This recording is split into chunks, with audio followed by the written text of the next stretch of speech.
evening, everyone. It is January 29th. I'm going to call the school committee meeting to order at 6:15. I apologize for the delay. We had some technical difficulties. I am joined by my colleagues here tonight, Matt Cosman, Tim Miller-Dempsey, Allie Anderson, Michelle Ayer, and Carrie Nee will be joining us shortly. I'm just going to read a brief statement. This meeting is being held remotely or in person as an alternate means of public access pursuant to Chapter 2 of the Acts of 2025 and all other applicable laws temporarily amending certain provisions of the open meeting law.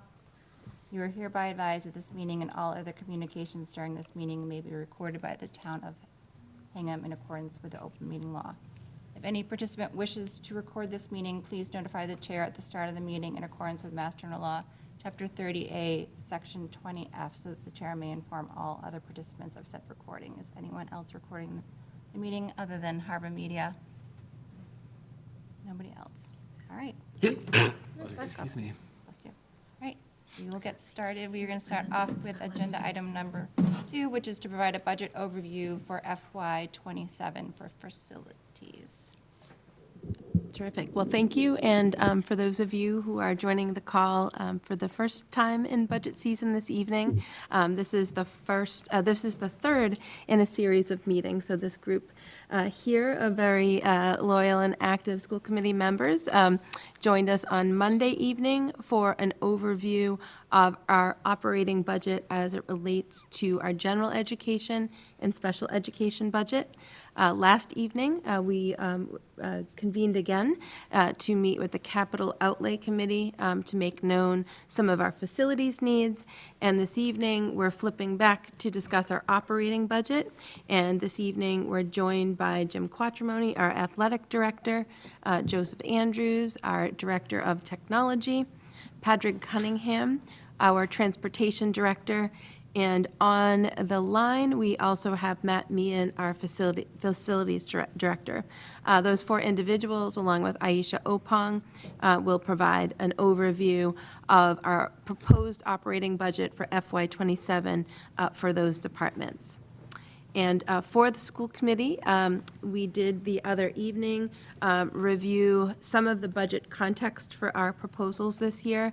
So we did review our timeline and process, priorities, some enrollment and class size data, some financial data, and tonight we'll provide a little bit more context for where we are at in terms of technology, athletics, facilities, and transportation, provide a bit of an overview. I do, in terms of the timeline, have an update for the school committee this evening that we'll also communicate to the school committee. We were asked by Capital Outlay to cancel the meeting that was originally planned as our 6th meeting, and we will instead, on March 3rd, have a longer meeting that will combine the planned joint session with the Select Board and Advisory Committee, and also meet with the Capital Outlay Committee on that evening. So I will communicate that out to the school committee. So as I shared the other night, in the interest and spirit of transparency, we will be communicating frequently with our families and staff and the broader community with regard to our budget proposals. So recaps and summaries of all school committee budget meetings will be shared online as soon as we can upload those to our website. So we do have our meetings from Monday and Wednesday of this week on our website budget page. And we'll also make sure the community is up to date on meeting dates and times, and that will primarily be done for our staff and families through our weekly principal newsletters, and we'll also post those dates on social media. In terms of our budget process, as I shared with the school committee the other evening, no sooner are students back in September than we begin our planning for the following year. So we first norm on the current year's budget, evaluate staffing levels, and communicate expectations to our district leaders for the budget year ahead. And then we begin in earnest planning for the following year. As I mentioned, we did this year, as we did last year, work within the constraints of the 3.5% memorandum of understanding with the town of Hingham that very much drove and informed our budget process. In terms of budget priorities, the other evening, I shared that we seek in this budget to align our resources and program offerings to support the Portrait of a Learner initiative and the 25-28 strategic plan. So you'll see elements of that this evening. Continue to strengthen and sustain our multi-tiered systems of supports, an emphasis on student services and special education. In any district, improvement is driven by professional development, so we continue to center that as a budget priority. And this evening and throughout the course of budget season, you will hear repeatedly our need to really keep our eye on the prize in terms of our facilities. We've had a number of challenges, and we continue to work with our facilities team to ensure that we have safe, welcoming, and well-maintained facilities. And we'll add to that, we also want to ensure that we have reliable and high-quality technology, so we have a really positive and healthy learning environment. So I mentioned on Monday evening the memorandum of understanding with the town of 3.5%. We do understand that may not allow us to fully meet a level services budget, but my instructions to our team was that we would aspire to come as close as we could to level services within the 3.5% memorandum of understanding.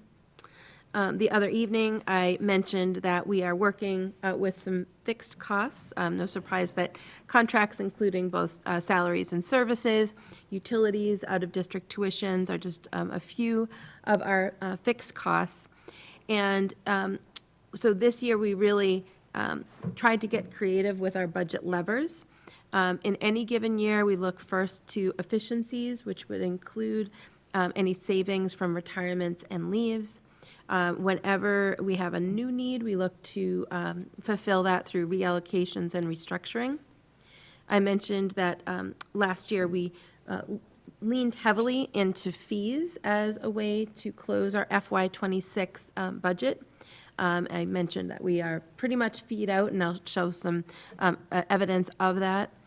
We do also continue to be one of the few districts in the state, one of 15, that continues to charge tuition for kindergarten, and that is, those tuitions are used for our kindergarten educational experience. We seek grants and donations and are grateful to the generosity both of our community and for the federal and state grants that we receive. This year, we had a couple of things fall in our favor.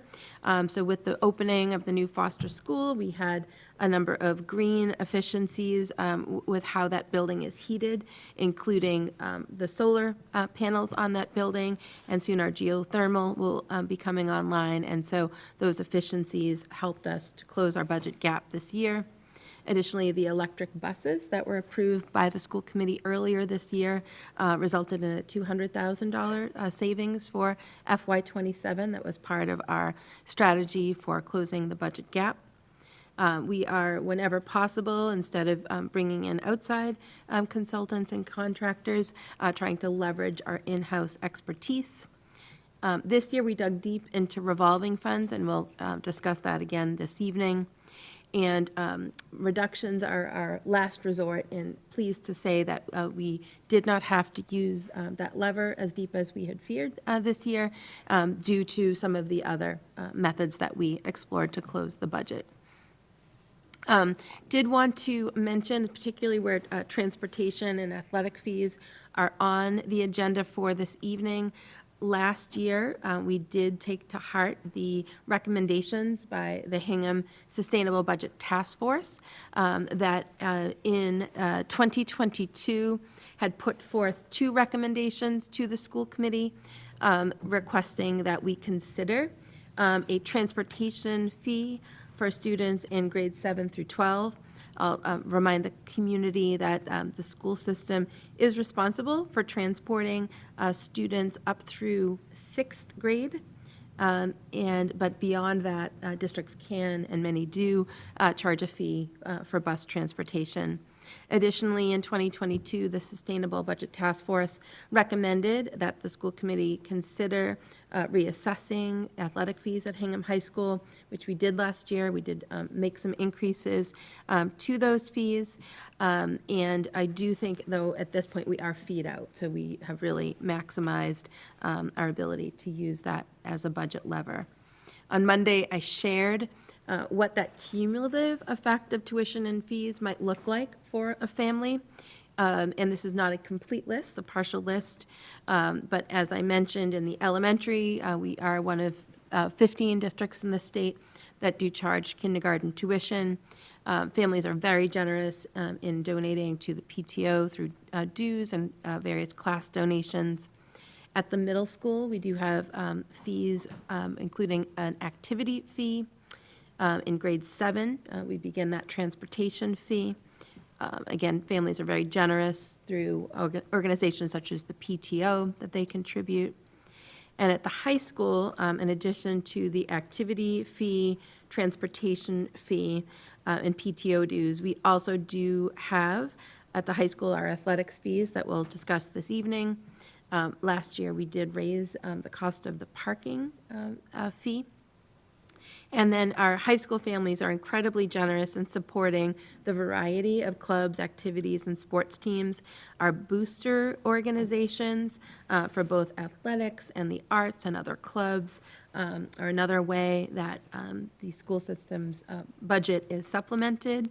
And then we have a myriad of community partners ranging from Hingham Ed Foundation, Hingham Sports Partnership, and Hingham Music Parents, just to name a few that the community donates very generously to.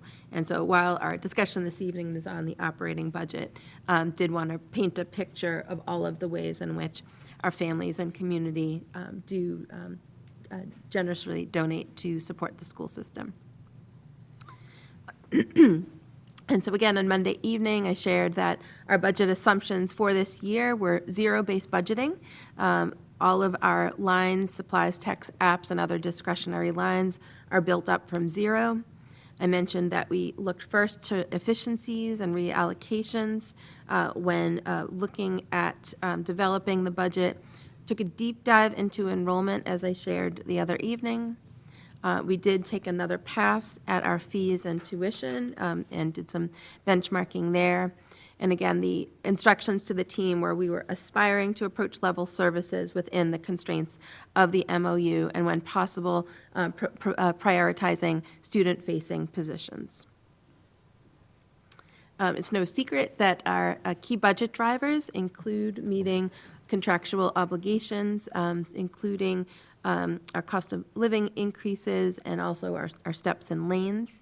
Other contractual obligations that we have include increased tuition reimbursement, stipends, and longevity, and increased substitute costs to cover extended leaves. Other drivers, as we discussed the other evening, include rising costs for special education and student services.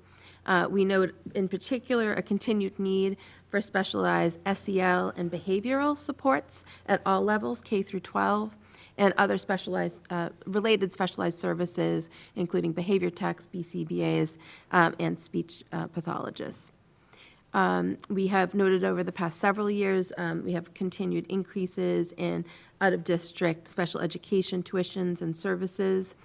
This year, we're grateful that the Operational Services Division, OSD, set a fairly modest rate of increase of 3.04%. But as I noted the other evening, that rate, the OSD also allows programs to apply for something called a program reconstruction, which allows for rate increases beyond 3.04%. Last year, several of the programs that we have Hingham students currently in did program reconstruction, so that was a bigger factor in our budget last year To date, the programs that have announced program reconstructions are not programs that we actively have students at, so we don't anticipate those reconstructions to have as significant of an impact on our budget this year. At least not yet. Not yet, yeah. So we're still early in the process, but the ones that we've received thus far, and we'll continue to keep the committee apprised of that. And so those of you who not only joined on Monday evening, but also joined earlier in January, I presented a pretty deep dive into our latest NESDEC enrollment study. And just for those who are joining the call for the first time, no surprise that as many districts across the Commonwealth, Hingham did have a dip in enrollment post-pandemic. But NESDEC is noting that we are now leveling off in enrollment. And in fact, based on factors such as birth rates, recent kindergarten enrollments and such, the NESDEC organization is predicting an uptick in enrollment for our schools. And over the next 3 years, we're anticipating about 117 additional students in district, and over the next 10, hovering around an additional 400 students. And so that will really help inform both our near-term and long-range planning. On Monday evening, and I do think this point is worth repeating, so we noted that coming off of the pandemic, there was a bit of an enrollment decline, and the district has, particularly at the secondary level, made some reductions over time, and they really have accumulated when you look at them in aggregate. And so over the past 3 years, at the middle school, we have reduced 8.4 general education positions. At the high school, 17.8, for a total of 26.2 positions. We also continue to take a look at our elementary enrollment, and we have some uneven class cohort sizes that we continue to monitor as we're planning for next year. And finally, when we take a look at that enrollment study and break it out by grade level band, I mentioned that over the next 3 years, we anticipate a net increase of about 117 students. But when we break that out into grade level bands, elementary is where we anticipate seeing the greatest increase, particularly in the short term. And then finally, this slide here provides some helpful benchmarking, and one of the points is actually particularly relevant to technology this evening. But the Department of Elementary and Secondary Education has a terrific tool called Radar, where we can do some benchmarking on how we stack up compared to other districts with regard to our staffing. As you can see, our teacher FTEs are fairly in line with our benchmark and peers across the state. We have slightly higher para-professional ratios. We have relatively lean leadership compared to our peers across the state. Student support's fairly comparable to state averages. And then in the far right lower corner, you'll notice that little thin aqua line is our technology support.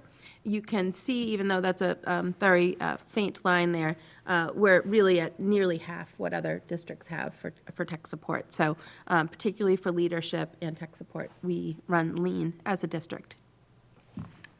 I will now, as my voice is fading, pass this over to Aisha Opong for a review of the financial data. Thank you, Katie.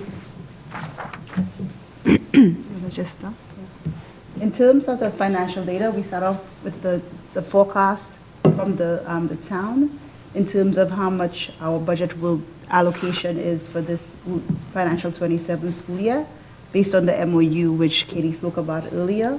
Our budget increase of 3.5% would give us a 72,847,183 educational budget in terms of what the town is allocating to us this year.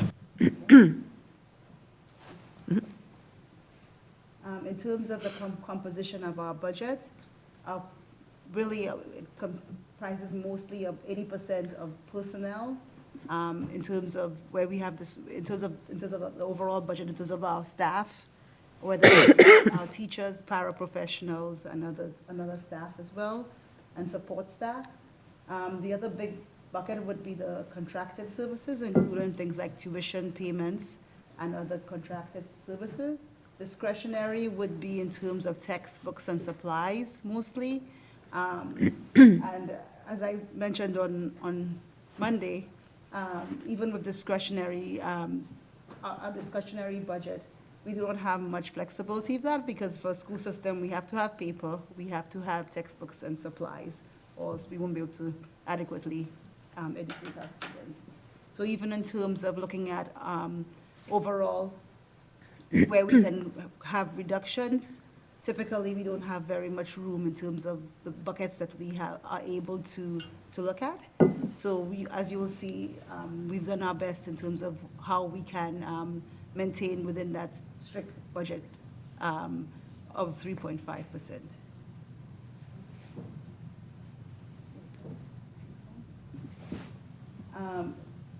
From the presentation from Monday, just a very slight change in terms of some of the revolving, just to tweak it up a little bit in terms of our actual collections for transportation and for parking.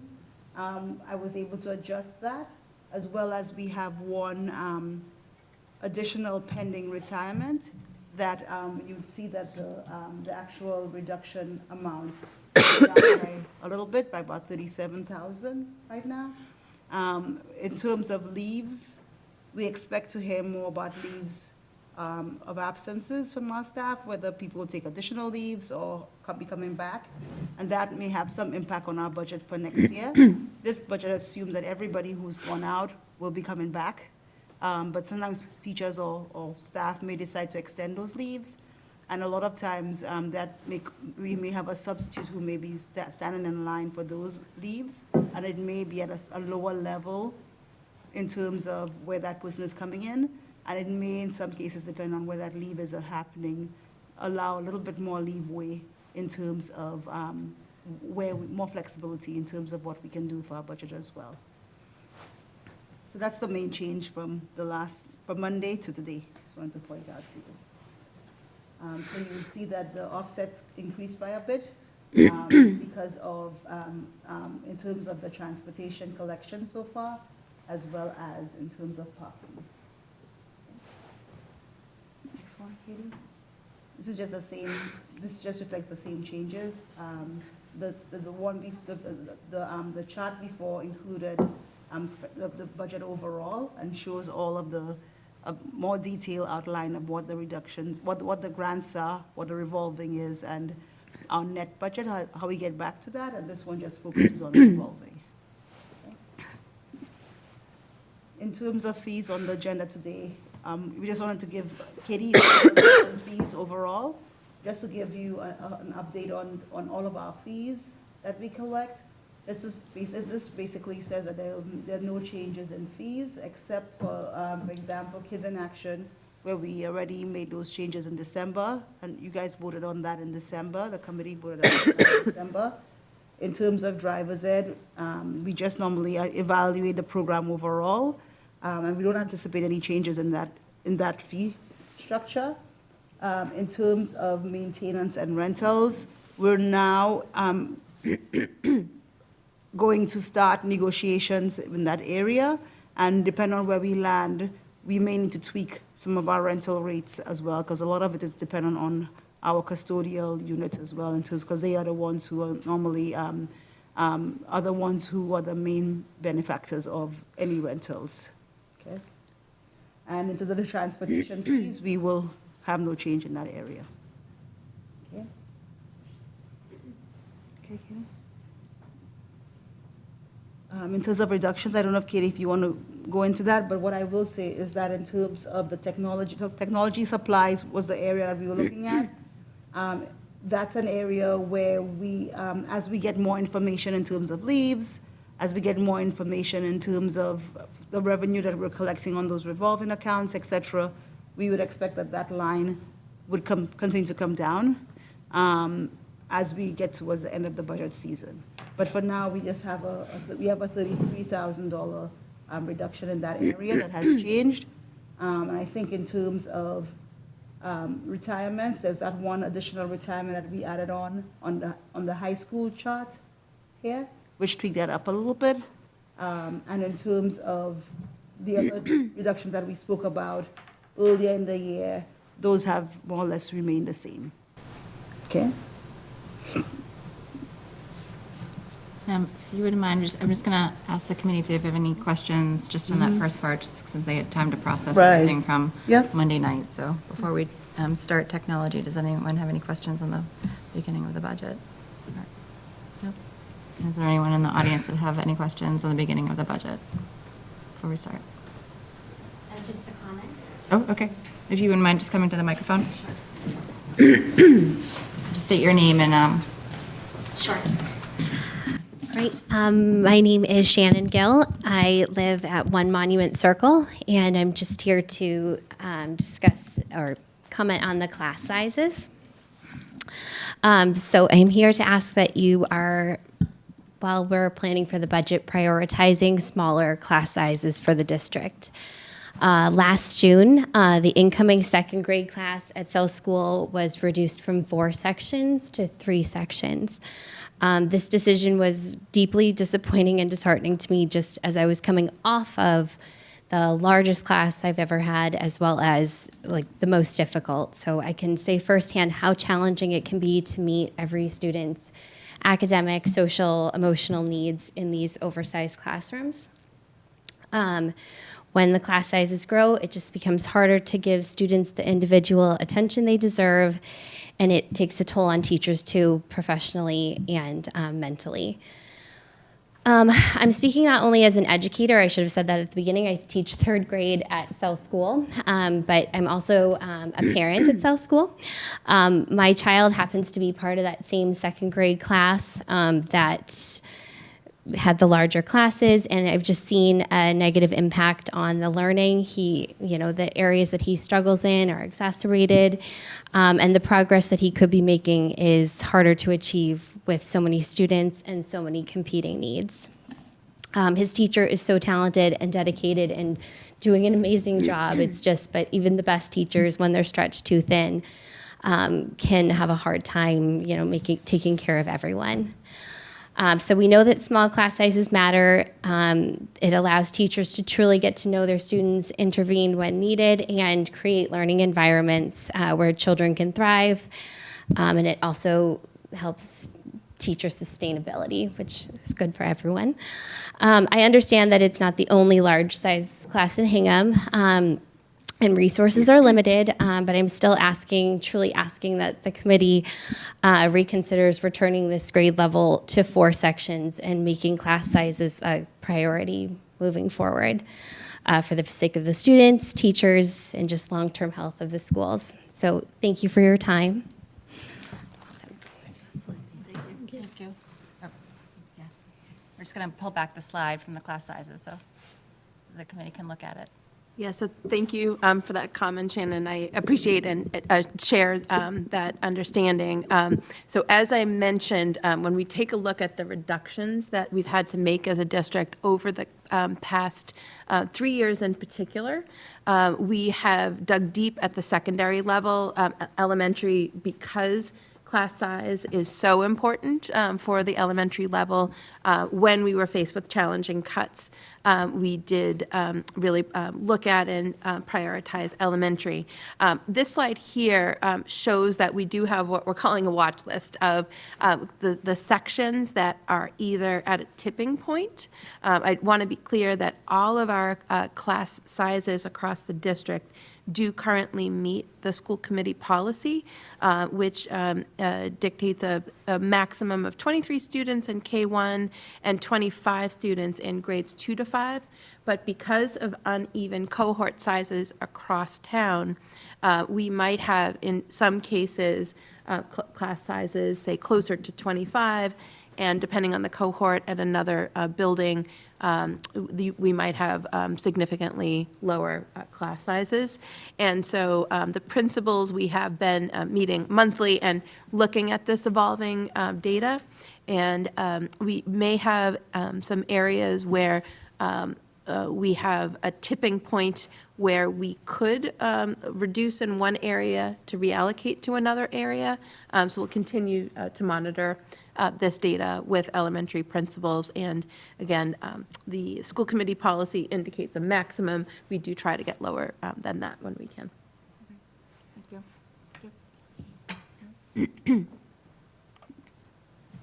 On to technology. Technology, other questions? Yes. In terms of technology, this graph here basically just shows the changes in technology over time. We have technology manager, computer technicians. This computer technicians number here, it includes it includes the 2 staff, and in this case here, we've actually reclassified it to include from prior year, to include also our ASPIN or CISC coordinator, which is probably in a world by herself where she doesn't have an actual home, so to speak. So we've placed her under Joe in this case here. So there's a little bit of a bump, but it really isn't. We only really have 2 people, one for the middle school, Joe the manager, Joe Andrews the manager, and Karen Condren at the middle school as well. In terms of computer service agreements, the spike from 26 to 27, over the last couple of years, we had really tried to skim down in terms of what we're doing. But then in terms of this year, we just wanted to make sure that we have the proper lining up things up in terms of where they should be, based on what the needs are. And in terms of supplies as well, we're doing the same thing where in previous years, for example, with Foster, et cetera, we were able, I think, was it last year we got some computers for Foster? I think we did get some, and we are getting some this year as well for Foster, but this just includes the renewals for all our Chromebooks within the district, et cetera. Okay?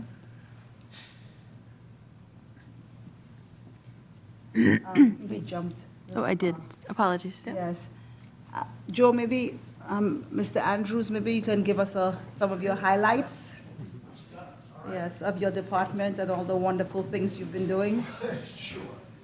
Feels like deja vu from yesterday's capital outlay. Yes. Well, as far as some of the items that we did, I mean, this is just sort of a short list of, we continue with the project with the interactive flat panels. To this point, we've installed them at the high school, middle school, obviously Foster School with the new building project, and this past summer at Plymouth River School. So that's all set. Plymouth River School also got wireless access points, so to update their wireless capabilities. Some of those were installed, some of those we're still waiting on some rails to put them in because they have sort of the narrow band ceiling, so they're a little bit different from the other schools, but they're coming. They're on the way. Some other items that we get the new laptops that we put in place, which allowed us to take some of the older ones that were still fully functional and put them into different classroom settings. We have carts for biology, chemistry, physics, and another for the technology drawing class. So that's nice. It's a nice addition to have. PaperCut software, as listed on there. PaperCut is basically it's print release software in the way that we use it. So instead of being dependent on a desktop printer in the classroom, staff can scan their fob at any copy machine and the job will release on the spot for them. It's a cost savings. Printing at copiers is quite a bit less expensive per page than on a personal laser printer. And obviously, the maintenance is sort of built in for that, rather than having me fumbling around, taking apart LaserJet printers. Doesn't always end well. So, so that was a nice addition. Hopefully, people are getting some good use out of that. And the last bit here is the audit that we do every year of the various services and subscriptions that we have. We've trimmed quite a bit over the past few years, 20,000 odd. We don't want to go too much farther, otherwise you're having a computer is like having a VCR but no tapes. If you don't have software you can use with them, what good are they really? So we do want to maintain the services that are critical for instruction, but get rid of the things, obviously, that aren't being used widely across the district. So, Okay, all right, thank you. Any questions? I actually have a question. I was actually on another town meeting this week, and they were asking the librarian at the town about the audiobooks and the cost with the audiobooks, and they were saying how that they're more expensive with the licenses for the audiobooks for year after year versus the regular books. And I didn't know if that was also something that happened with the textbooks here in terms of cost with licenses. And I know it's not really, it falls under technology. Are we? yeah, I'm going to have to tap it a little because I don't really deal too much with the textbooks, but I guess it's, do the, all right. so I yeah, guess well, it doesn't audiobooks like the fall under Learning Ally category. is typically how we do the Would it be audiobooks, like and the that's managed to. licenses for books? Yes. Would it fall under that? Does It that would- become more expensive yeah, over so- year after year? So, so in terms of that, that doesn't fall under Joe. Okay. But what it does, in terms of the different directors of the Various disciplines. various disciplines, Okay. those would buy, normally in the past, you could have a textbook, a math textbook, where math doesn't really change that much in terms of adding 1 to 3. And you could Okay. probably use that textbook, not 10 years, but maybe 6 years, for 6 years or so. Whereas some of those licenses are only for 2 or 3 years. Okay. And then for the subscription, it may change as you have a new license. So there is a bump up in terms of the costs Okay. with those licenses. That But the that kids, doesn't fall under technology. it doesn't fall under technologies, under each of the different disciplines in terms of whether it be math or English. But it does give the kids the ability to use that technology in many different places and in terms of that. And most of those textbooks do not provide, they don't provide textbooks in terms of a book anymore all the time. Now we're seeing more subscriptions, and that can be more expensive. Right, because a lot of them have a model where you buy the subscription, but the only person who can use it is the individual for whom you bought it. So you have to do it over and over again, year over year. So it does get to be expensive. Some disciplines, I know that last year, my son took chemistry. I like to say we took chemistry. But he took chemistry, and they made good use of Libre texts, which are sort of the open source alternatives, sort of like, if you think of crowdsourcing textbooks. So those were basically free and available online, and there were a lot of lessons that referred back to those texts. And hopefully that's the kind of thing that can be sort of fleshed out and for other disciplines as well as we move forward. Because, yeah, that subscription services as a whole, everything moving to a sort of software as a service model, you're just paying for the same thing over and over and over again, which can be a bit frustrating, to be sure. Some of the subscriptions here, we're talking about, for example, our Zoom licenses. We're talking about, things like, for example, maybe you can help me, because there's a whole list of them that Joe provides, right? Yeah, In terms of that, right? Sorry. Appreciate the Zoom license. Yeah. Yes. You know, But during this Padlet was year, another. last few years, Joe has been, even with the Zoom licenses, paring down on how many people had licenses compared to like COVID. Yeah, I'll just add, during COVID, we added so many tools to Right. try to get us through that challenging digital learning. And so over time, some of the apps that we ordered were redundant. And so, for example, Zoom and Teams, which, or Google Meet, which we have, has a somewhat redundant function. And so the director team went through, so for example, Formative and Edulastic were two digital tools that had fairly similar functionality. So we went in and did a deep dive to see how many were using Formative versus Edulastic. And so that work will continue. As new apps come on, we'll have to curate out some of the old apps that might have similar functionality. Yep. Jacqueline? And of course, by reducing Zoom a little bit, we're messaging to everyone that snow days will remain snow days in Hingham. Yes, yes, absolutely, absolutely. Mid-year, we discovered we lost access to the online biology textbook and reduced the number of licenses to about 50. And just went through all the IEPs and then polled kids about who actually really wants and uses this. So we didn't need the full 250, however many students there are. We just limited to the number that actually needed. Good job.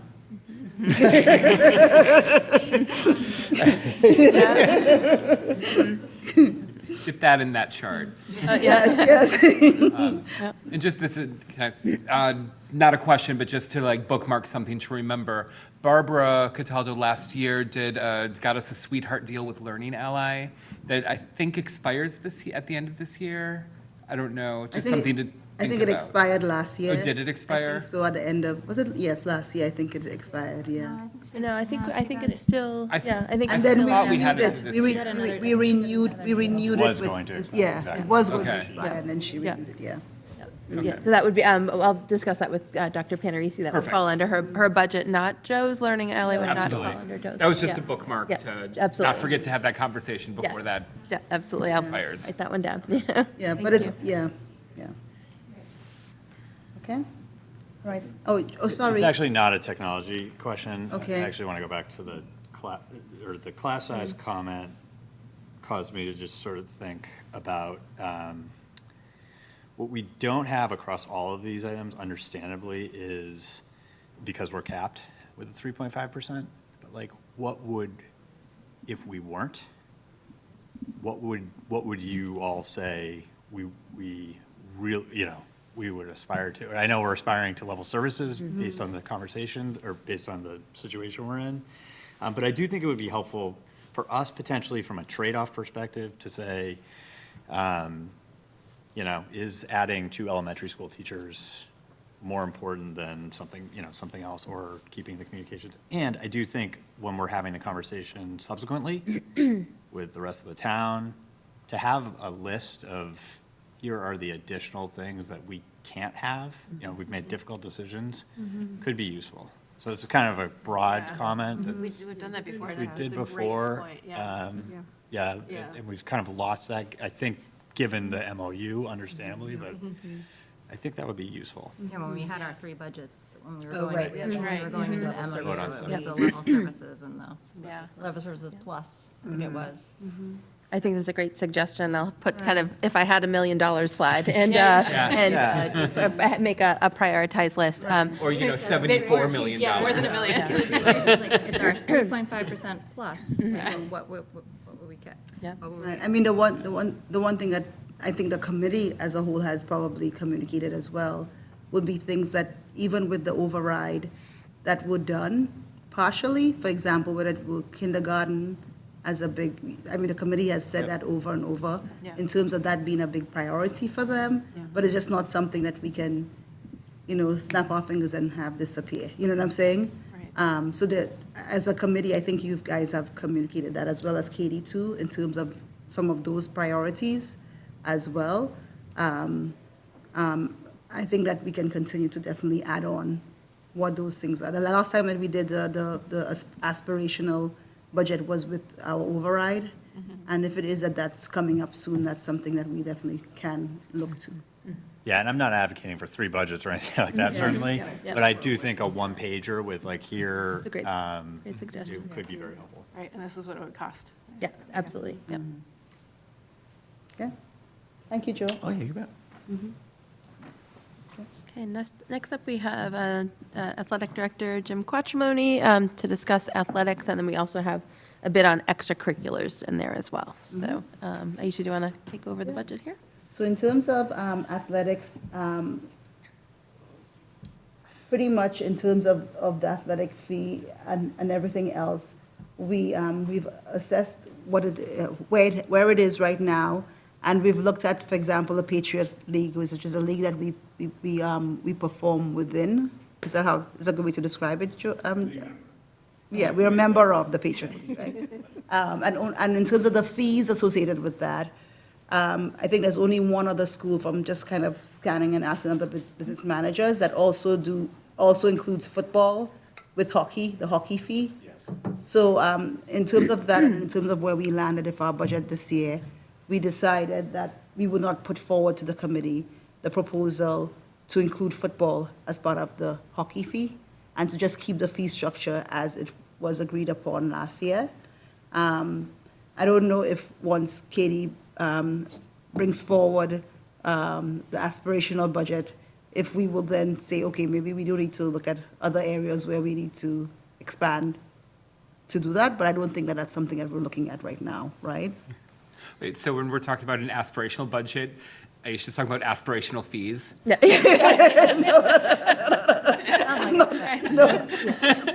don't think that's what Matt meant. I'm not looking at aspirational fees. I'm just saying that if it is that we have an aspirational budget, then we Yes. have to have ways to meet those costs. And although we put the football on the back burner, I think that is reasonable to see. Absolutely, I'm Yes. just teasing. No. Are you truly thinking aspirational budget? I thought it was more, what's the real level services budget? Like, if we were just keeping things as they were, like we weren't cutting the communication. Yeah, I don't know, I always It's struggled like, with it. what would that look I some combination, I guess, Or like would be, what like, is our what, wish list? if, you know, Yeah. again, I'll use class size as the example, like, if we, you know, we're in policy, that's great, but like, do we believe that we would be better served to have 3 additional teachers at the elementary level, so that we could have more of an average size of 21 versus 22, or whatever it is? And I think that would point to kind of more level services, because we typically, while it's the policy, we typically hadn't gone to the tippy top of it. So if we generally were at 21, like, what does that look like? And I, Well, I'm making those I will clarify, that we, just to say, it's not that we didn't go to the tippy top of it, it was just the way that we didn't go to the tippy top of it because of the way that the students kind of Fell. fell Yeah. in the. And there have been times where we've gone pretty close to the tippy top. Yeah. Oh, no, absolutely. Yeah, I mean, yeah. I know my Going way kids back. were, when they were at South, they were at the tippy top. Yeah. At the 5th grade, I think, was Yeah. 25 kids, and not they ideal. even had to add, one year, they had to add a 5th teacher by then. It was, but I think it's.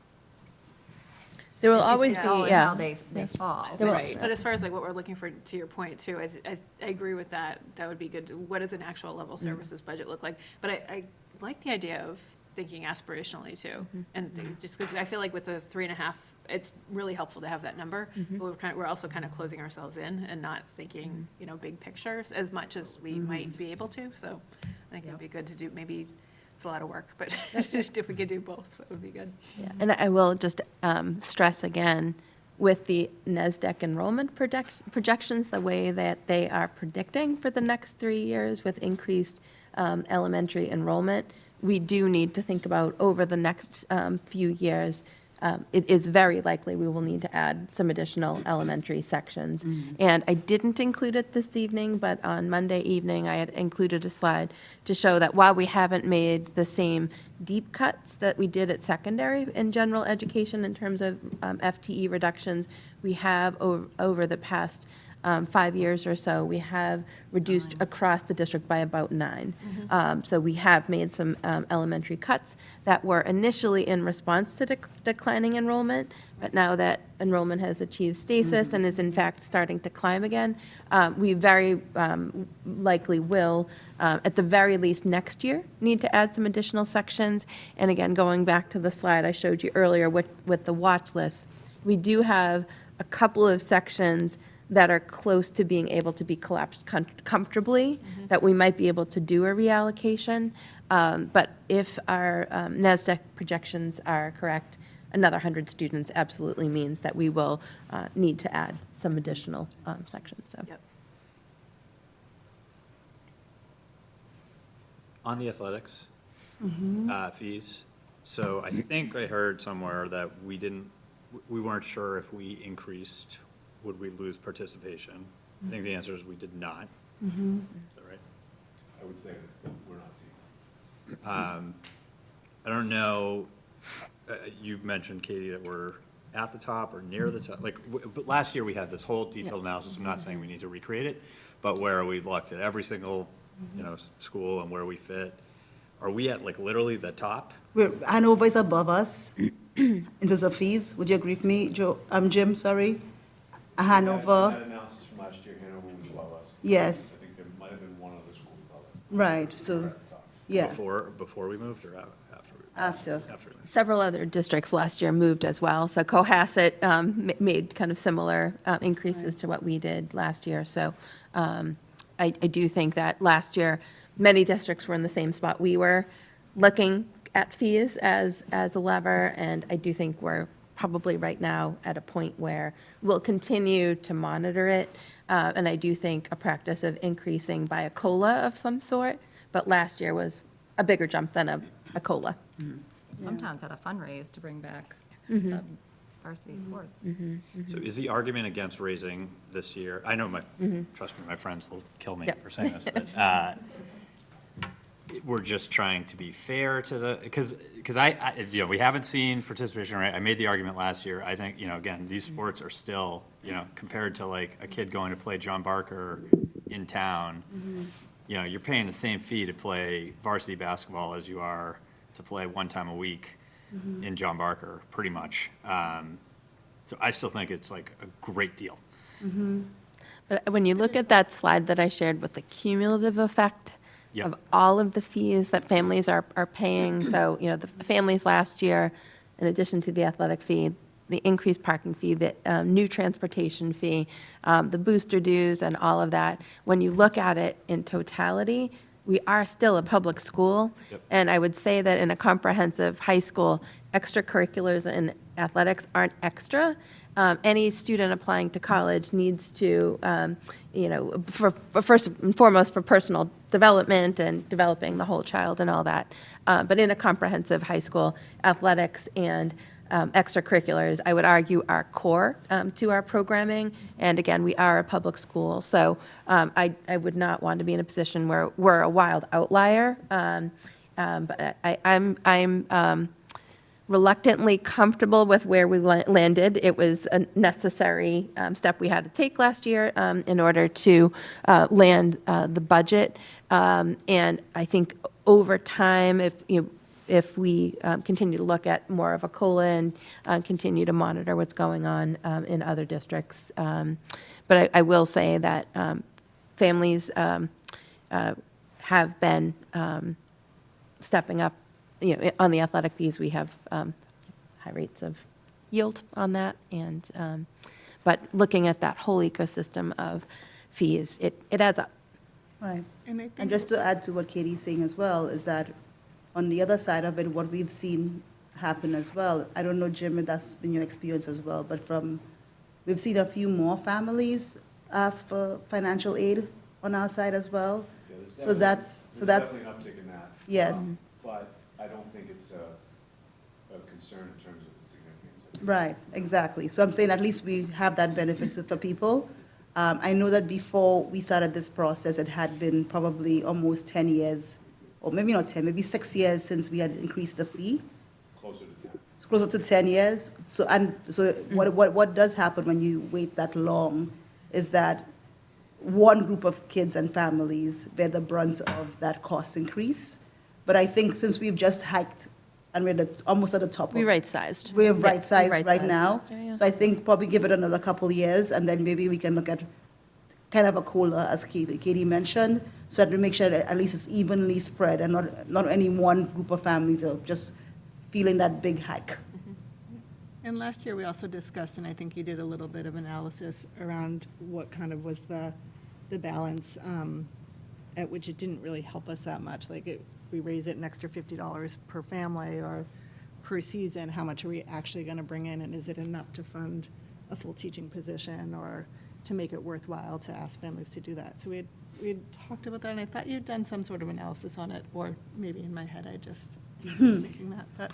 I know we did that analysis, certainly for transportation, and Patrick can speak to that as well, but we had looked at, the cost benefit. All right. So in terms of the overall, some of the areas where we're for this here, this 10% reduction in athletics is not really a 10% reduction in athletics. It's really just a reallocation this year in terms of, I think the coaching line included coaching and some of the extracurricular. And this year I kind of branched it out separately in a way that it properly aligns. So you'll see a bigger jump in the extracurricular line, which is really part and parcel of just aligning coaching versus extracurricular. So correctly. So it's not really that athletics has gone down in terms of our costs. But what we have done this year is that we have, you were using a bigger percentage of the revolving funds to balance the budget for athletics. And now we're a little bit, in terms of more than half of the athletic fee is being funded through the revolving account here. Okay? So you'll see here that extracurricular increases by a big amount, but it's just kind of right sizing things. Okay? Katie? And then Jim, maybe you can gloat a little bit about your program. You want me to Yes, go? please, yes. Oops. I'm gonna just throw myself in the corner. Came from a rink and my knees are not quite. Not thought out yet. I won't read these out to you. I'll let you kind of browse over them. But a couple of things that I definitely want to highlight, or maybe just state to start. You know, between the partnership with our community and what you are providing and supporting, we have an amazing collection of programs. And our student athletes, our students are clearly taking advantage of what we have to offer. Between, you know, the games that they start playing maybe a couple minutes after they can walk, to the no-cut sports that kids enjoy, just to be able to be with friends and have a positive experience. But after Matt's comment, I'm a little bit cautious about how excited I am about 85% participation rate, because it just should not be expected that we're going to hit that year after year. If we're right near that 80 number when we look at it at the end of this year, I still think we need to feel pretty good about ourselves. You know, that number's about pretty close to double the national average. So it's a number that I think as a community we should be extremely proud of. I think we'd jump down a little bit further and then be just as proud of our embracing and you know, in terms of the community and SNAP's work within the community, that we just kind of walk into being a national banner school here with Unified Athletics because our kids know how to do it. And they're interested in doing it. They want to be a part of it. If there's even a remote problem with Unified Athletics right now, it's trying to limit the roster sizes because everyone wants to do it. They just all want to be involved. I think that there was a decent, my memory tells me maybe a 13-14% jump in the one sport to two sport athlete towards two sport, which I was pretty excited about. And then some great success. You know, I think our teachers set a standard in the classroom of chasing excellence, and I think our coaches and kids willingly chase it right off into the fields and the courts and wherever we're going at the conclusion of the school day.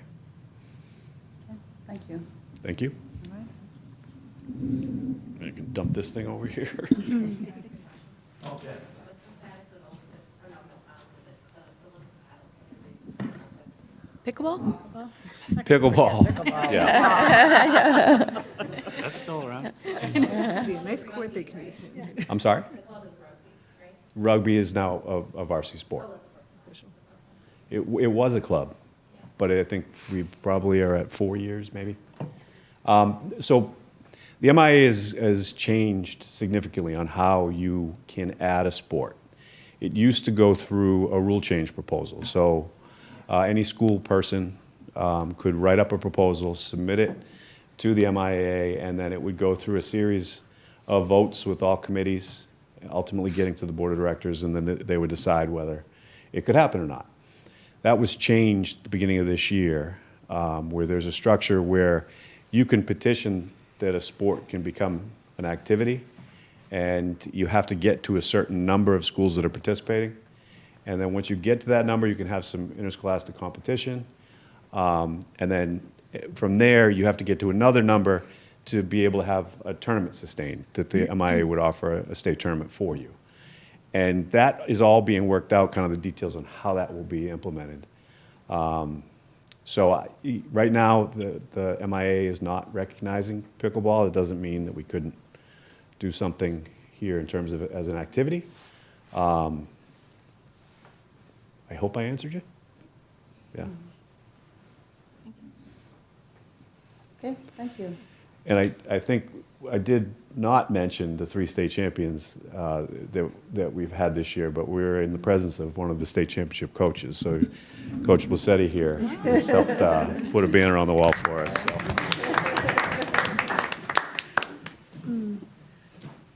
Okay, thank you, Jim. Thank you, Jim. And just for the community, we did include an overview of the current fee structure. As we mentioned, we did make those increases last year. So for Sport 1, for everything but hockey, it is $450. For Sport 1, hockey has a differential of $750 to incorporate the additional ice time and such. And then beyond the first sport, it's an additional $200 to play a second sport. Other than hockey, if it is hockey as your second sport, it's an additional $5. And Sport 3, there is no additional cost. And importantly, there is a family cap of $1,400 unless it is a hockey family, in which case the cap is $1,700. That's a random question. What if it's a mixed family of a hockey and non-hockey? Any hockey player Any in the hockey house makes will sense. get you Okay. pretty quickly to that. Yeah. Then you just pay us anything you want. Yeah. Double it up, Tim. Yeah. So really, you should, for your biggest bang for your buck, you get all your kids to play hockey, if any of them. Over a course of a lifetime, I can assure you that is not a good financial bet, as a couple of us on this table here can say. Yeah. Has the collection been, we talked last year about like the collection gets a little bit more complicated. Before it was just like one Right. sport. Has that No, been in fact, relatively easy? athletics is the one place that we have no problem with collection, to be honest. No, but more like, like kid could get cut from a sport he thought he was going to play. Right. And then they didn't get to play 2 sports. Do you, like, and You you refund got to them. refund the money? Yes. That's all. So it hasn't been an administrative burden. No. I'm sure it probably has been, sorry, Jim. For us, it has not. I'm For not Jim, suggesting go away from it. Curiosity question. yeah. We're managing it, but it is different. Right. And significantly more work. But ultimately, participation is what the child and the family want. And so, we need to get our user fees to be able to continue to participate. So it doesn't Yeah, take very much in terms of, asking a second or third time to make sure it gets covered. Can Right, they I pay in the mean, beginning to of the be- year? sorry. Can they pay the 200 in the beginning of the year? Like, can they pay twice? If you know you're doing 2 Like, if you want to pay the second fee, So can you pay it for the There whole was thing? some, maybe I'll call it clunkiness as we're figuring out how to make Aspen do that. Right, So that might be a question that'll be easier to answer in the spring. yeah. When we figure out, I think we have it all figured out now. But let me kind of dig into that a little further to see. Right, because it was Aspen and also Unipay, trying to get the two to be aligned. Unipay. Yes, yeah. It's the worst. And, And, not confuse people right, right exactly. off the start, because when we started, we just did the one. The idea was, let's not confuse anybody, they pay what they don't even mean to pay. Because if I only have to log into Unipay once a year, would make me happy. Like the service charge one. I'm pretty sure I paid like 5 times. Yeah, to give Jack his jacket, in terms of Mary Ellen and Jim, it's the one place in terms of, not a one place, because there are other places like kindergarten and other places like that as well, but they do an excellent job in terms of collecting fees, getting people reimbursed, making sure that families who need the help get the help, and managing that Run process. up and yell Mary Ellen's name right now. Right, exactly. So, yeah, so I would say definitely in terms of that. They get my gold star. Okay. And then facilities, Matt is on the call. Matt, you want to show your face a little bit? Yes, absolutely. Hi. Of us this week. Are you still awake, Matt? I'm totally awake, yes. Yes, yes. Now that we have Matt on here, we can say thank you to Matt, everybody, because we've had the storm over the last few weeks, not weeks, days ago, right? Feels like we. It does feel like weeks, yes. The storm, and also between, like, Matt has a lot of leaves of absences and everything in his department, so it's been a rocky road. So thank you, Matt, okay? In terms of facilities, a lot of the increase that you're seeing overall of 2%, some of the bigger jumps will be in terms of personnel as we, with everything within our budget. But we also have some areas, for example, supplies, where Matt and his team have been working to try to make sure that we reduce a lot of waste within the department and to structure how we move supplies around. There were a few hiccups at the beginning, but I think now that we have, between transportation and Matt's team, we have something going where the supplies can be delivered to the schools based on their needs. And in terms of that, overall, we've been able to look at how much we've had in the warehouse and how much our needs are over time. So we're not just ordering every summer, but we can actually keep an inventory count of how much is in the warehouse and how much our needs are. So that has enabled us to have a little bit of an efficiency in terms of that as well. In terms of heating, we no longer have like the boilers and the oil at Foster. So we actually only have one place in town for our schools, where we use oil still. It would be at the depot. But as of now, we mostly have gas and electric in terms of our heating that we do now. And in terms of overall, some of the bigger hikes besides personnel is in contracted services, particularly with our HVAC systems, and some of the issues that we've been having under HVAC. That's one of the bigger places where we've had to increase things a little bit.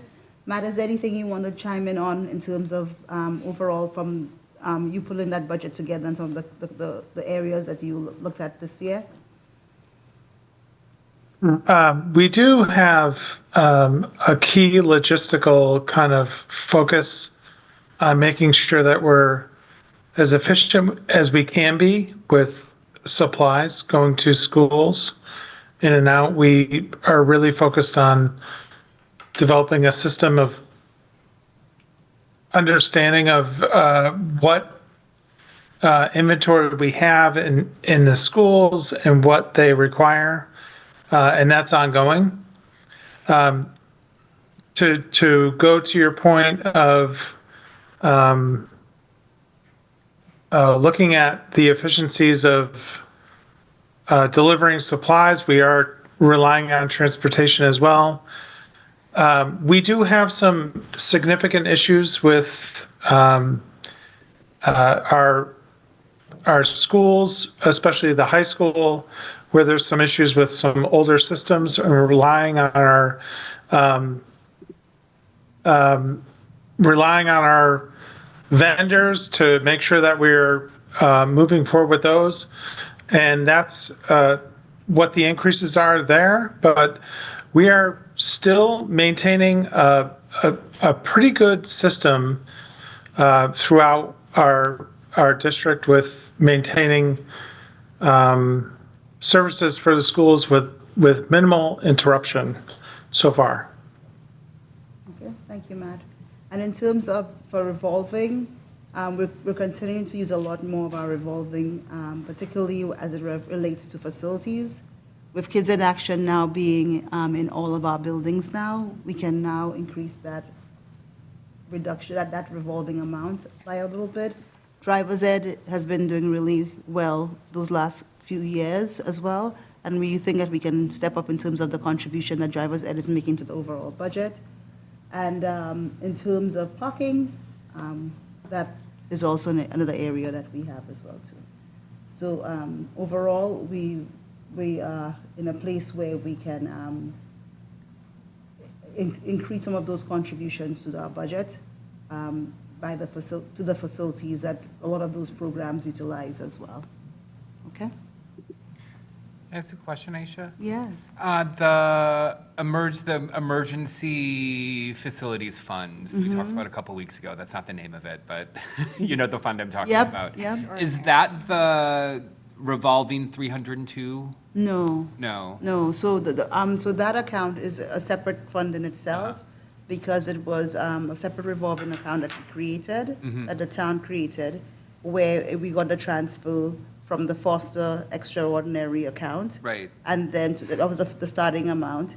And then the town also transferred about 300 more thousand from fund balance. Okay. So it's its own account that we maintain.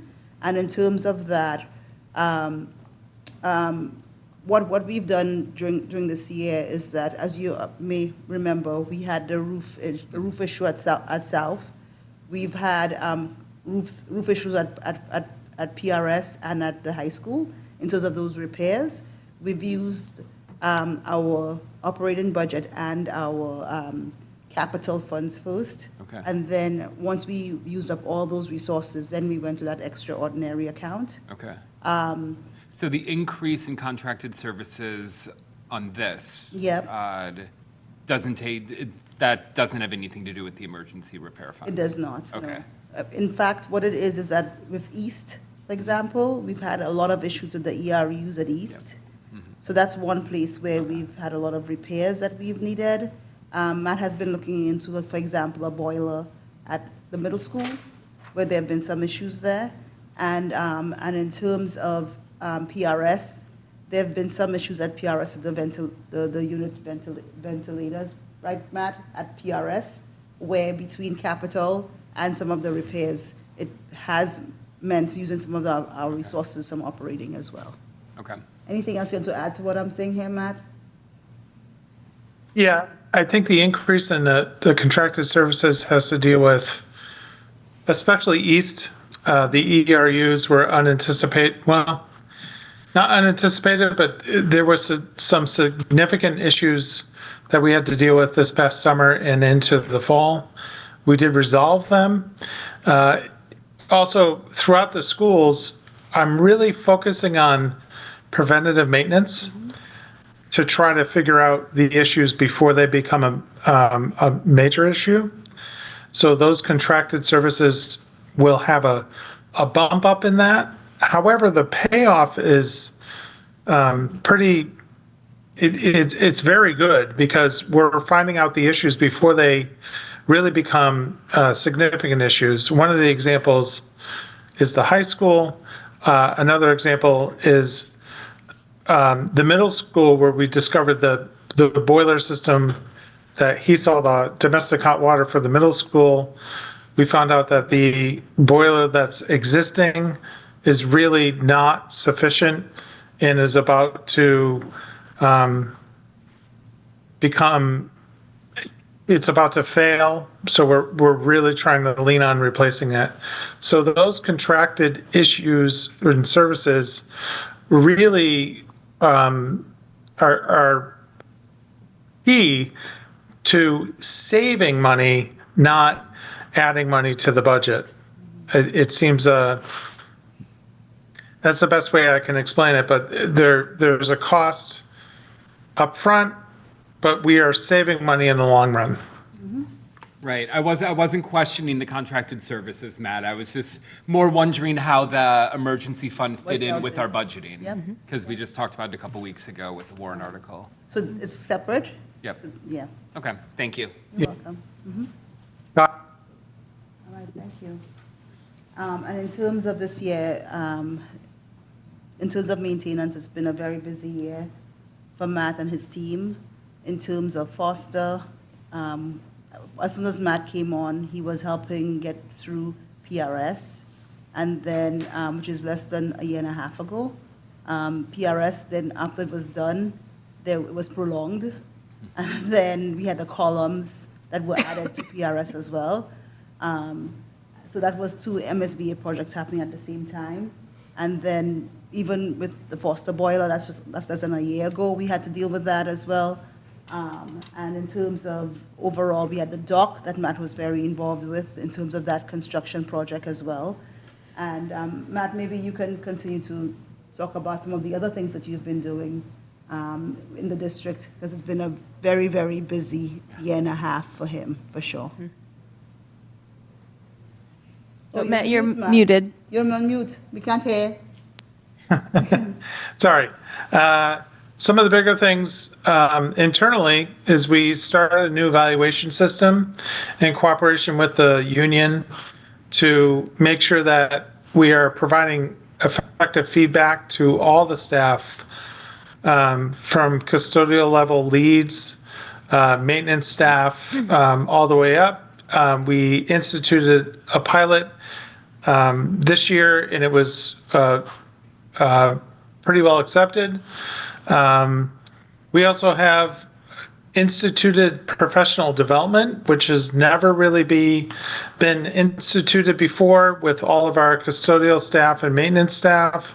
As an example, as we acquire new equipment, we have experts coming in to train our maintenance staff or custodial staff on how to effectively use it.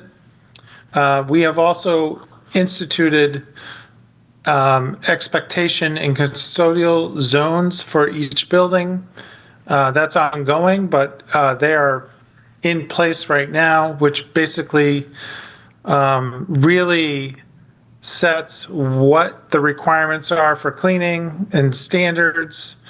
We also have a lot of projects going on. The turf field is one of the bigger ones. We have another theatrical lighting project going on right now. And all of the MSBA projects that we applied for are starting to pick up as well. PRS, South School roof replacement, high school roof replacement, and high school HVAC entire replacement for heating and cooling for the entire school. So we're really moving along with everything that we're doing. And we're pretty excited as we're moving forward. A few more highlights there, Matt, if you wanted to finish out this next slide. Sure. Some of these I talked about earlier. We did complete some capital purchases. Our Kubota tractor, it sounds like something that it could be just, okay, it's a tractor. It has been amazing, especially with this past storm, on cutting back on sidewalks and curbs and really making a huge difference with snow removal. We are also looking at many more logistical problems, not with just maintenance, but with custodial, and we're really focused on that as well. And we have a new project coming up at South. We just replaced an RTU that served the cafeteria. Now we're replacing 2 additional HVAC systems for the main admin area and some classrooms, along with the library, which has been without HVAC systems for about 2 years now. So we're pretty excited about that as well. Okay. All right, thank you so much, Matt. Any questions for Matt? Been busy. Has to get caught up on some sleep this week. Absolutely. Nothing going on right Yeah. now. And that storm's going out to sea. Absolutely. Yes, Yep. thankfully. Well, last but not least, we have transportation. So, Aishi, you want to go over the slides, and then we'll Porrick, you want to come up as well? pass it over? Yeah. In terms of transportation, this part of the transportation budget just focuses on the regular education, but just to remember that there's also special ed that we spoke about on Monday. And we have over 22 vans that Porrick leads, and 26 buses, 25 buses now? 25 buses as well, that it's a huge department, and it's really been a benefit for us in terms of our special ed transportation, where most districts are struggling in terms of trying to get contractors and keep trying to maintain costs. Porrick and his department are able to help us maintain costs overall. So we're very grateful. One of the things that we had to do yesterday was to discuss the savings that we get from utilizing our vehicles internally versus going out to contract. And a lot of that is because of Porrick's leadership in that direction as well. Okay? In terms of the budget, for transportation, again, another area that Porrick has really taken a lead in is having us electrify our fleet. We have 13 new buses coming on, and this budget shows a 2% reduction, but it doesn't also show the impact of how much more it would have cost if we had to have a full 22 new diesel buses this year, which would have probably been almost $300,000 increase in this budget if we had to do that. So I thank you for all of you in terms of your approval of that as well. And in terms of our fuel costs, I think we're being so, I'm being a little bit conservative in terms of that, just because we just want to, it's our first year, we want to see how that goes, right?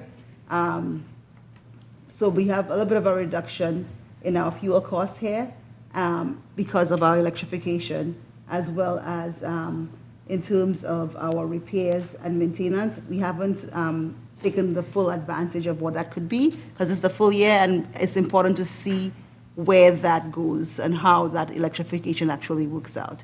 One of the additional things that we learned as well was that in terms of Porrick's leadership as well, we know initially what those reductions will be. Highland has promised us that if we get any reductions, further reductions in terms of the vendor and the buses themselves, they will pass on half of those reductions to us again. So Porrick is still working with the vendor to see how he can work his magic to help us get a little bit more in terms of that as well. So we're still trying, right? I know that you guys give us a lot of feedback, and we took that feedback to heart in terms of trying to make sure that we can make this successful. So thank you for everything. And then in terms of the transportation fee, that's also another big help to the budget overall by being able to implement that last year, and we can see the results of that as well too. So thank you. Anything else to add to that part of it? No. Okay. And then maybe you can talk about some of the great things that you've been doing, Porrick. Obviously, safety for our students, that's our number one goal. And again, this year, 13 new electric buses and 7 new diesel buses. It ensures we have a new, reliable and safe fleet, which is always our goal. Special ed, I always want to cover as much as that as I can, because we all know the extreme cost involved with that. So that's another goal, is to cover as much as we possibly can. The rec department, I mean, that's a huge partnership during the summer, not just for the benefit of our rec department, our students, but our staff as well. It keeps them, busy for the summer. 13 buses, as I mentioned. Yeah, a little nervous, but definitely exciting and looking forward to it. Right. Drivers, yeah, would I like to have more? But we're in better shape than we were 3 months ago. Exactly. But still, I'd love to have 1 or 2 more to work more with Jim and the athletic department to cover more of the athletic trips. Because again, we know the crazy cost involved with the athletic trips. Right. I would love to incorporate and cover more of that with special ed. But other than that, that's it for this year. Right, and that's a very important point that Porrick has raised here, in that in the past, in terms of athletic transportation, we relied more heavily on First Student, and that was very, very expensive for us. Over the last couple of years, that has come down tremendously, and Porrick and Jim have been working together to make sure that we can, as much as possible, utilize our own buses rather than going out to use contractors. So that's another area where we're seeing efficiencies in that area as well too. So we're grateful for Porrick again and your leadership with Jim to make that happen. Okay? All right, thank you. Okay. And then another thing too, over the course of the storm, Porrick actually, after the storm, drove around everywhere on the banks and the corners to make sure that it was safe for us to in terms of school and getting our kids to school and everything else. So just want to say thank you again for that. Okay? Absolutely. Thank you. All right. In terms of next steps, Oh, could I? oh, sorry. Yeah, thank you, this is really helpful. And I was thinking about the slides that you had last night with the savings with the special education vans. Right. And there's also a huge savings because we're so fortunate to have you and the foresight of Aisha and John Ferris before, and Yeah. to actually have our own buses. So many districts don't, and they have to rely on these companies, and there are only a few of them, and so it's kind of a monopoly, right? Right. Is there any way to figure out what kind of savings that gets us? As In compared terms of our own buses that we have yeah, as well, yeah, not just the special ed vans, but I mean, Right. it's a huge savings for the Right, town over time. it is. So is there a way to find that out? I know every Right. town is so different, but. I mean, so for example, just to give you an idea, in terms of the way we see it is particularly for athletic transportation, where we have to go out to bid for athletic transportation, just in case we need to use that contract. And in terms of that, we only have one bus company that even responds to the bid. So it's really a monopoly Yep. in terms of bus transportation. So you know what happens with monopolies. Right. And in terms of even us having our own bus drivers that are taking care of our kids, that love our kids, and I mean, even in terms of, it comes back to me, it comes back to me all the time in terms of, we had one van driver pass away this year, and the parents actually came over to the depot, like, so thankful and grateful to the van driver for caring for his kid on the van every day and everything else. And you really see the impact that our staff have on our kids. Definitely, it's not just about the So- cost savings, right? Yep, so it's not Having only in consistent terms of, drivers that, exactly, know the kids. exactly. Yeah.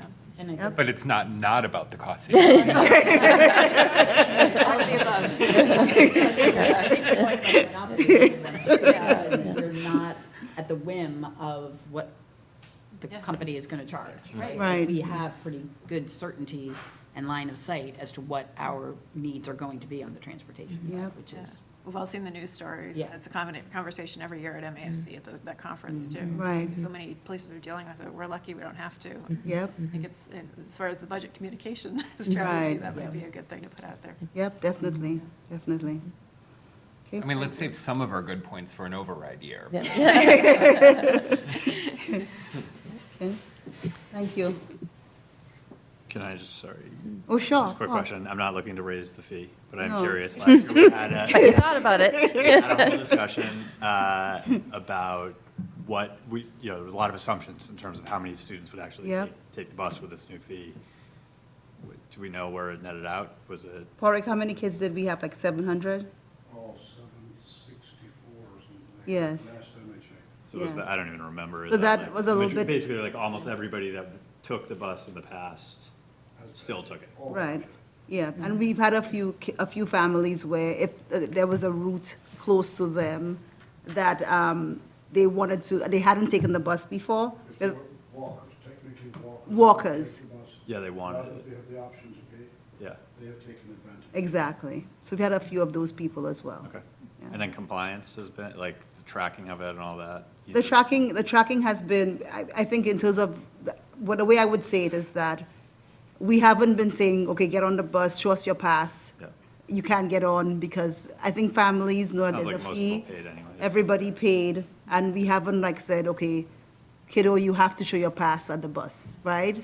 Or you can't come on, we definitely wouldn't tell a kid you can't come on the bus, right?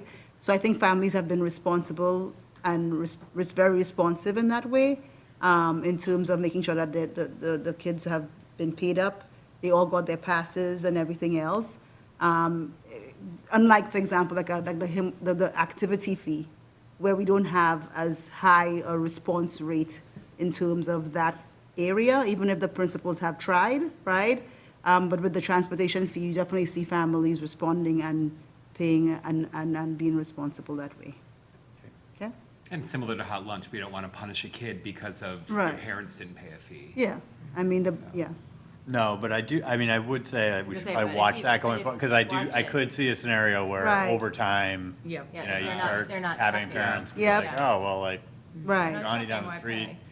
didn't, I'm not Right. suggesting it becomes No. to kick kids off the bus. And, but I yeah, think- and part of our training as well too, part of our training with our bus drivers as well too has been just the simple things, like for example, making sure that we have the bus lists, right? So by maintaining the list at the beginning of the school year and then giving everybody on the list, so there'll be controls in place, Yep. right? So it may not be saying, kid A, you don't have your pass, but definitely parent A, get at the program. You know what I'm saying? If you have an issue in terms of you have affordability issues or whatever, then we can work with you, and we definitely have the systems in place for that, right?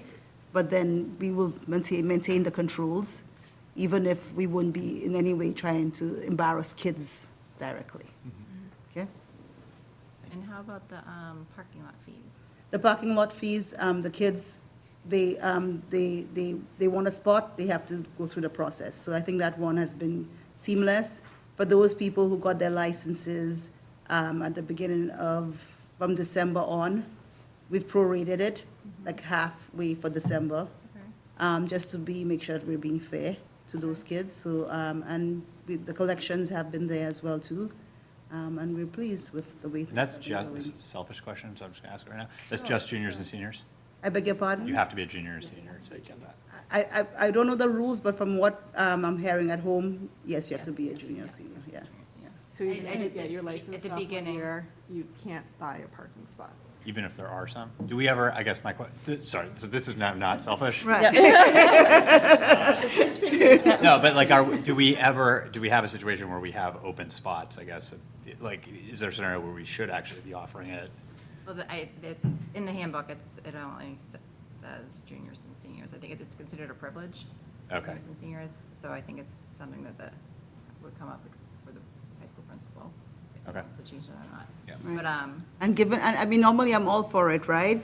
But given the pressure in terms of the snowstorm this weekend and getting the parking lot cleared, if it is that there are a few spots that are still open, sometimes it's not a bad thing. It's not a bad I mean, thing. obviously, if it's like 3 spots, I wouldn't change it, but if Right. there's, I don't know, 100 times 100. is Depends on the 10,000. class sizes. I know past years, they've definitely sold out by the time, like halfway through the year when some juniors are starting. It's to a little get bit of a their license. preschool situation where kids age into the preschool, kids age into the parking lot. That's true. Yep.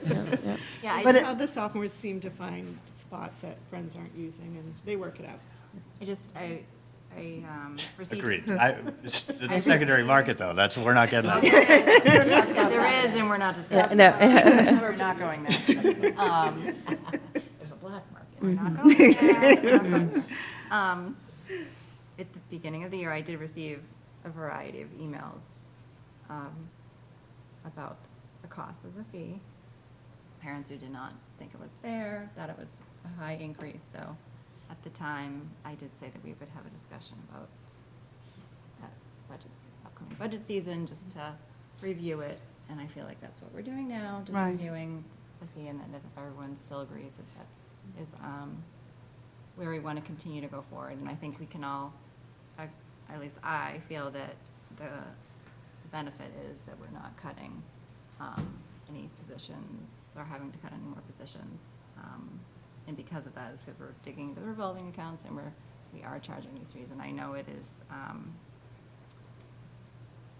hard on families. I mean, I do acknowledge that. I mean, these fees are, that list that you have, I mean, it's a parent tax. I feel like it is a parent tax with all those lists. If you have so many kids and you're paying for athletics and you're paying for bus, I mean, it's an expensive month of September for these parents. And I think we just have to, every year, at least I would like the committee to just have a thoughtful conversation about how expensive it is for families.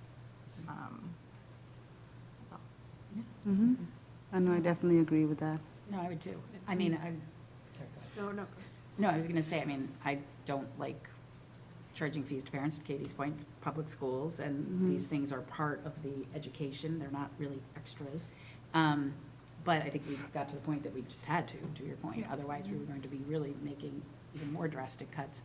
I mean, I would like to think that as we start thinking about an override, that this is potentially something that we remove from parents and are able to absorb as a town who's obligated to provide a free and appropriate public education for all students in the town. So that's what I would be hopeful that in future years, Yeah.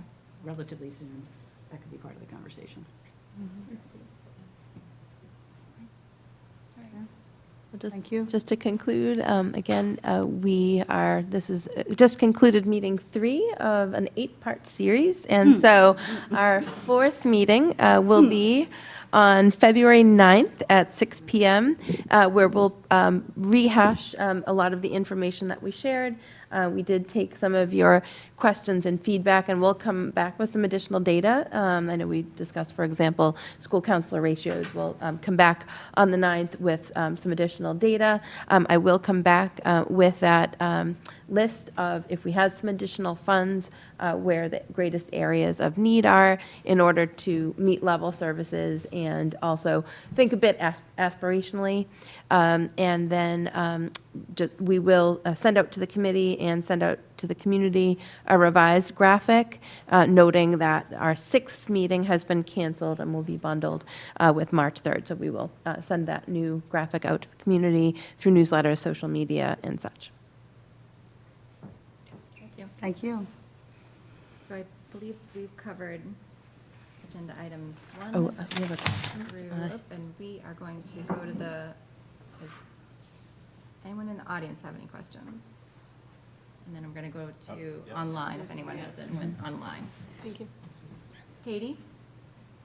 Hi, thank you so much. My name is Katie Bundy. I'm the mother of a current 2nd grader at South Elementary, and I have 2 more who will be entering the school system in the next 2 years. So I just wanted to speak up and find out what the appropriate forum is to speak up regarding my concerns about the class sizes and the impact on the learning environment within the schools. I know this was a hot button issue in the spring when the classes were consolidated and teachers were moved. And I know me and many other parents who I've been speaking with are concerned about it and want to know the best way to support the school committee in getting the budget they need to get the teachers they need and all of that. So that's my question. Thank you. Yeah, thank you, Katie, for that comment, and very similar to what Shannon Gill shared earlier this evening. And I'm just going to pull back up our slide of watch lists of different unevenly sized cohorts across the district that we're continuing to monitor. And we will reallocate when possible. And to Matt Cosman's earlier point, as we have found funds, we will continue to keep elementary class sizes at the top of our list for consideration. And we do know, based on our NASDAQ projections, that elementary enrollment is anticipated to increase. So in addition to looking at potentially adding a section or 2 this year, if those projections by NASDAQ are accurate, we will be looking at adding additional elementary sections over the next few years. And I would encourage you to join us at our next Budget Committee meeting on February 9th, where we'll, at that time, present continued updated elementary class size information and some of the additional savings that we hope for. So again, we are still analyzing leaves that might help our budget trend in a different direction. Possible to still have some additional retirements and so on. And so some of those found funds, if they do play out, might allow us some levers to consider these positions. And Can we just put it on slide 48 for a few, like 30 seconds, so if anyone wants to take a picture of the QR code, they can, and get to the budget documents? Absolutely. Great point, Tim. So on slide 48 here, we do have a QR code to our website and budget page where all of the slides and recordings of meetings will be posted. And so our meeting from Monday evening is already live on the budget page with the recording, and our capital outlay meeting last night that outlined a number of our facilities needs in particular is also posted on the website. And so would just encourage the community to continue to revisit that website as well.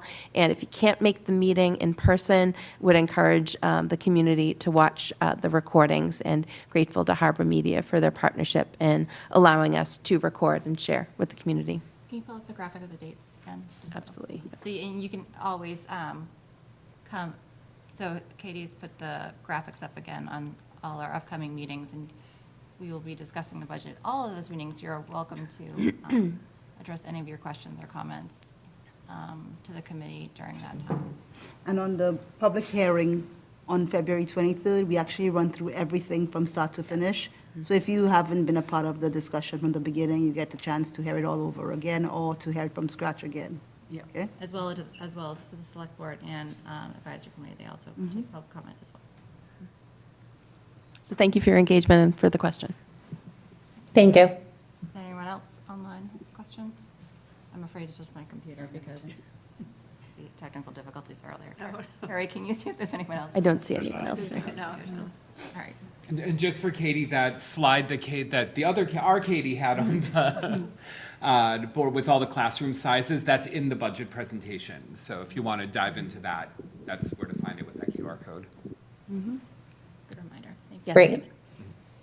All right. Okay, so, so we have covered 1 through 7. So that moves us on to agenda item 8, which is to discuss the 2026-2027 school year calendar and act as appropriate. And I do, Hope we can vote on this. yes, tonight. I do appreciate the irony of discussing summer in the midst of the current weather that we have, but we are grateful to our Assistant Superintendent, Erica Pollard, who leads our school calendar committee, and for the educators who joined Erica in those conversations. And so this year, we had a few complicating factors in our calendar discussions. This year is the latest that Labor Day can possibly be. So it is on September 7th. And if we followed our typical pattern, our students would not be returning to school until September 8th. Wearing my educator hat, I can say that those September days are gold in terms of students are back, they're fresh, they're eager to learn. June, it can be challenging to maintain momentum as students are beginning to think summer. And so for those reasons, and for a number of other reasons related to the community needs as well with regard to childcare, I will note that our high school athletes who form our high school students in general, who form the backbone of a lot of the summer childcare options, such as our recreation programs. When those students are returning to campus August 24th for athletics, that means many of our camps and other childcare options are very, very limited.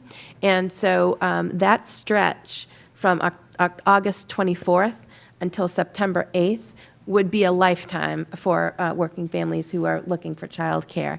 And so we did factor those conversations in to our discussion as well. I will also note that this year we do have an election day on November 3rd in which federal races will be voted on. And so that day on November 3rd, school will be closed. So if we take a look at the very late Labor Day, plus the additional election day off, we would be going dangerously late into June, add a snowmageddon like we have experienced this week with several days off, it would again be pushing dangerously into June. So we are deviating from our usual practice, which is to have students start after Labor Day, and appreciate the input of our HEA, who we work together to collaborate on this calendar. And so we have put forth for the school committee's consideration a calendar that would have students returning on September 1st, Tuesday, September 1st. Our kindergartners would report for the first day on Thursday, September 3rd, and our pre-K students beginning on September 8th. They usually do have a staggered time. I will say that this calendar here, I'm noting that there is an error. Friday the 4th, actually, students would not be in school. That should be grayed out, and I will make that correction. That's what I was Also, it looks like the last day of school is listed as the 15th on this calendar. Which one? Oh, yep, There's an L on the there's an L. on the 15th, and then 5 makeup days after that. Yep, the 180th day would be the 14th. Would be the Since 14th. I Ellen. apologize for that. We will Okay. make that amendment. Okay, Yep. All right. So the 4th, so it would be a 4-day weekend. It would be a 4-day weekend, the 4th, 5th, 6th, and 7th for Labor Day So weekend. kindergarten would go for 1 day. Mhm. So the first week of September would be a 3-day week for the kids. Correct. Okay. Except for kindergarten. Kindergarten Right, would right, go right. one- Kindergarten would go 1 day. One day. Should they just start the week after? Or reduces the number? Okay, sorry. We could consider that, or consider having them stagger and start the Wednesday. Weekend. Start a day earlier. Teachers really like it. yeah. And what, go ahead. Go ahead. So the Tuesday, the 1st, there will be an election. It is an election day, so there will be voting elections in the buildings. And I know you. State primary. State primary. Oh, the state primary. Ironically, they moved it a week early. Yep. So there is a state primary. Perfect. Yeah. And you did speak with the principals Yes. about the impact of the parking lot and all of that. I did hear from the town clerk when she was, she originally goes by how we usually do things, that we start after Labor Day, so she was a little Yep. surprised by this, so she obviously would prefer, I hope she doesn't mind me speaking for her, but obviously I think she would prefer that we start on the 2nd. But again, I think that also, that only has a 2-day week. When I was first talking to her about it, it didn't seem to make much of a difference to me personally, but I was then thinking that was a 3-day week, but now that I'm realizing it's a 2-day I week. think a 2-day week's tough to it- start. Like, then feels then like I'm a like, all totally, right, like- No one's gonna I'm leaning more towards, I think that the Tuesday is more appropriate because of the no school on Friday. And I know it's gonna be a little bit more challenging for her, and Yeah. I do And apologize to her for that. taking away the no school on Friday would be a rough Yeah. pill to swallow. Yeah, I think so too. I agree. I mean, I know it does make it more challenging, I think, for everybody, right? For the clerk, the volunteers, and the schools as well, because know. particularly when it's the first day, because now there's no parking here and you have to, so it does get a little confusing. But I mean, we've definitely done it before, and you I mentioned have that the principals were not. Discussed with the principals, and Derek Smith in particular, who's been here a while and been through a number of elections, felt very comfortable. Okay. And I think there was, the rec center as well was hoping for an earlier start because they have a hard time the kids going back. That's all hearsay from a rec employee, but, How will that work with athletics? Will they be pushed back a week starting? That's set by MIAA. So August 24th is an MIAA date. Date, so And so that's universal, no matter what we do with our own start date. I think that's a positive, I think. I think Yeah, 2 that weeks is. before, honestly, of athletics. I know there's nothing we can do about it, but when it's post-Labor Day is a long. It's a long I mean, stretch. that's- yeah. It's a long stretch. Rising freshmen who don't plan on it and then suddenly have to be back.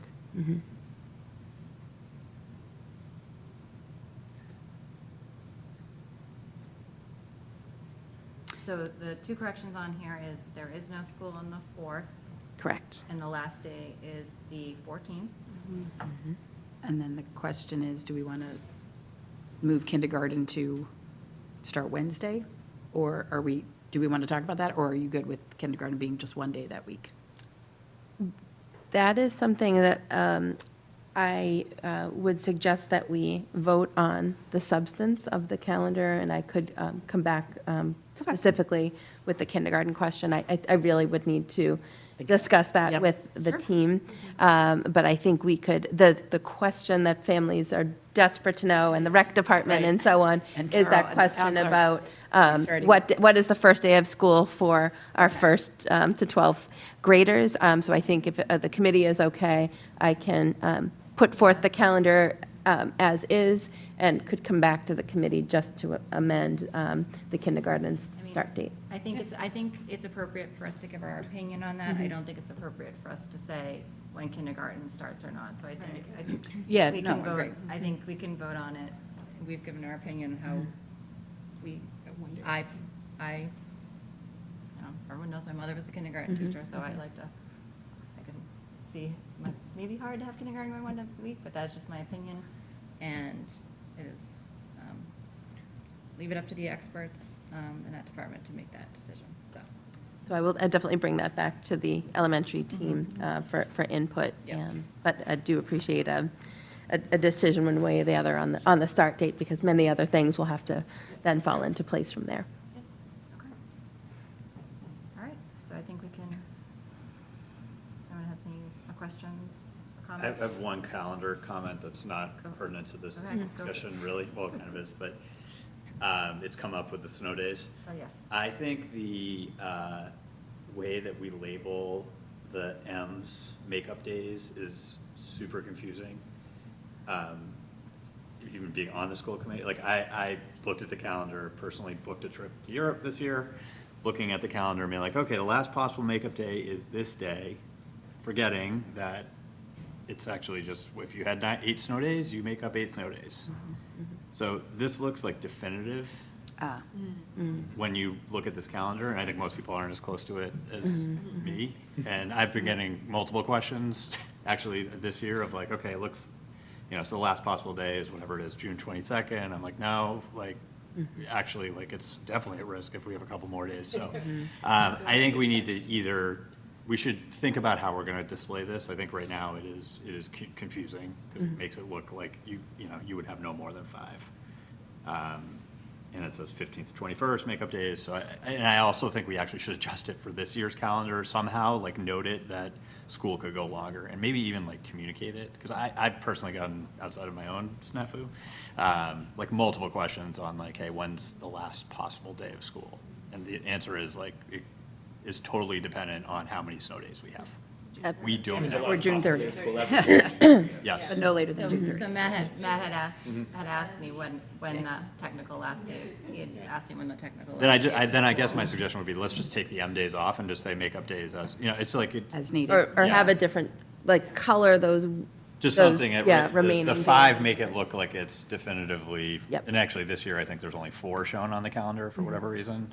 I think one of the reasons why it's confusing, because I just logged on and I looked at all our neighboring towns, everybody does it differently. Some people include 185 as the total num, some do it Yeah. the way we do it, and I think some people teach in one town, and I think it's very confusing for people, because nobody does it the same way.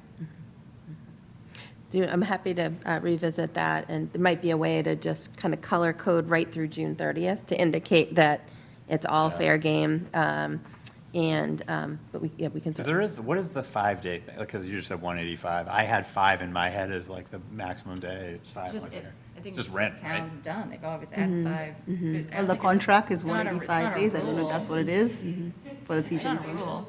We had to like figure out the calendar, that, what is it, DESI requires you to plan for 185 days. Okay. Yes, That's why.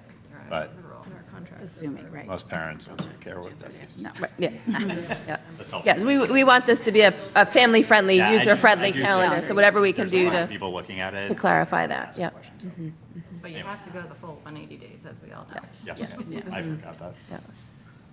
I think this is a great idea to move before. Totally support. And it's just a one. Just for the 1 year. Just for the one year, and again, appreciate the input of our educators on HEA and developing the calendar, and I do think there are a lot of advantages of this, particularly for families with childcare at the end of the summer when the camps and summer daycare comes to a screeching halt, so. So, nothing left to do but for Michelle to make a motion. All right, I'm not gonna say as presented because we have a couple corrections. So I will make a motion to approve the fiscal year 26-27 school calendar for the first day of school beginning September 1st and ending whenever 180 days of school are completed, but no later than June 30th. Terrific. All right. Any more discussion? All those in favor? Aye. Any opposed? All right, carries. Much appreciated, thank you, and thanks to everyone for their work on it. And could possibly have it sent out to families or a communication sent out just because this is. Absolutely, no, I just think because that will be important. Deviating from the Mhm. norm Yep. on this. Absolutely, no, I think families are eager to begin planning, and I know the rec center will be my first call tomorrow morning, so. yeah. The audience is not huge here, so. No. We're counting on you, Katie Bundy. Yes, yeah. Tell the town. Yep. All right, next up is for grants and donations. Do we have anything? No. Surplus? No. Nope. 48 hours? We have none. Our next meeting is Monday, February 9th at 6 o'clock, followed by February 23rd, 6:30. We didn't have committee reports, but can I just tell people that April 29th is the official date of Pizza Palooza for SNAP this year? All right, thank you. All right. Get it in your calendars. April 29th, Wednesday, With that, at the high school caf. I'll talk about it more later, I will take a motion. every week. Motion to adjourn. Second. Good night, everyone. All those in favor? All those in favor? Aye. Aye. Have a good night, everyone. Good night, everyone. Thank you.